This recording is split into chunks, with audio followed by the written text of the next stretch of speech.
তো আমরা যদি সকলে কচুয়ার প্রতিটা মসজিদের মিম্বার থেকে আওয়াজ করি, কচুয়ার প্রতিটা ইমাম ওলামা ঐক্যবদ্ধ হয়ে দিন ইসলামের পথে মানুষকে সঠিক আহ্বান জানায়, আমরা যদি ঐক্যবদ্ধ থাকি তাহলে আমাদের এই সংগঠনের পরিপূর্ণ সফলতা আসবে। আমি আশা ব্যক্ত করছি।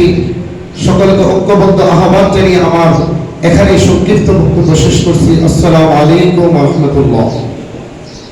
এই পর্যায়ে আপনাদের সম্মুখে সংক্ষিপ্ত আকারে সালাম বিনিময় করবেন জনাব হযরত মাওলানা শাহিন সাহেব।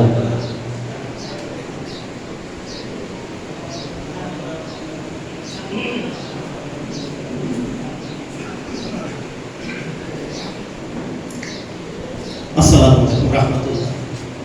আলহামদুলিল্লাহি ওয়া কাফা ওয়া সালামুন আলা ইবাদিহি মুস্তাফা।